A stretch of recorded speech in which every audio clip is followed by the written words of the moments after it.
A very good morning to all of you. I hope you are studying for your periodic test. You are preparing for them. So today is biology class. Now we'll revise our chapter number 5, that is the fundamental unit of life, cells.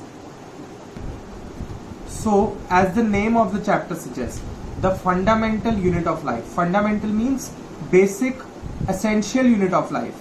Means all the living organisms around us are made up of very tiny structures called cells. Cells are the building blocks, means the body of all living organisms, whether they are plants, animals or any other living creature like microorganism, are made up of cells.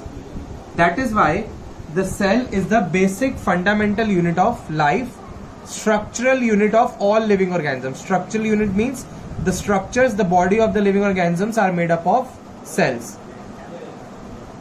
Now it is also the functional unit of all living organisms. Functional unit means the body, the functions of the body are performed by the cells. Okay, so cells were first discovered by Robert Hooke in 1665 in cork cells. Cork is bark of the tree. So it was discovered first by Robert Hooke in the year 1665. Got it? Then there are some more discoveries which are very important. You should remember them. The first one is Robert Hooke discovered cells in 1665.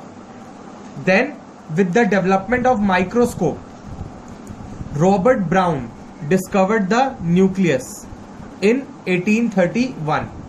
Robert Brown discovered nucleus. Then Purkinje is the name of the scientist. He gave the term protoplasm. What is protoplasm?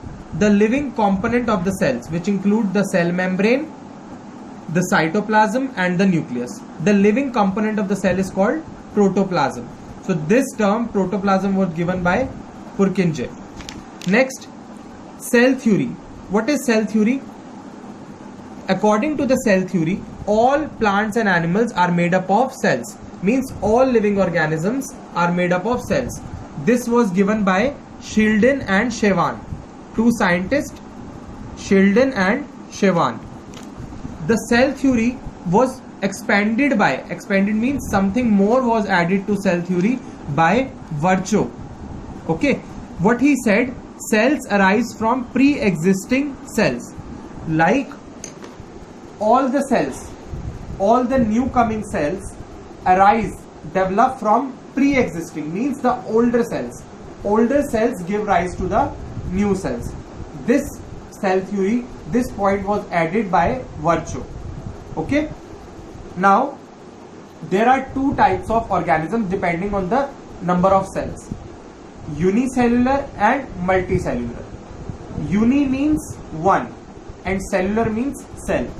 The organisms which are made up of a single cell and that single cell performs all the functions of the organism are called unicellular organisms. For example, amoeba, paramecium, bacteria.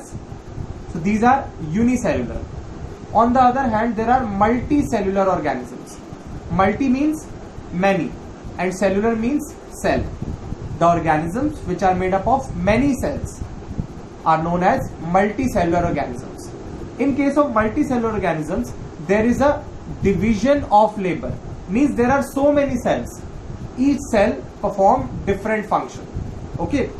So multicellular organisms have division of labor.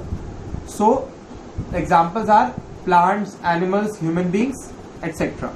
Okay. Now see here. The cells are the basic unit. The cells come together to make tissues. The tissues then forms organs. Organs develop organ system and organ system develops the body of the organism. Depending on the type of organisms, some organisms are only cellular level, some have tissues like plants, then organs, organ system and body of the organism like animals and human beings. Got it? Now, what are cell organelles? Inside the cells, there are different parts or structures found in a cell are called cell organelles. The different parts of the cells are called cell organelles.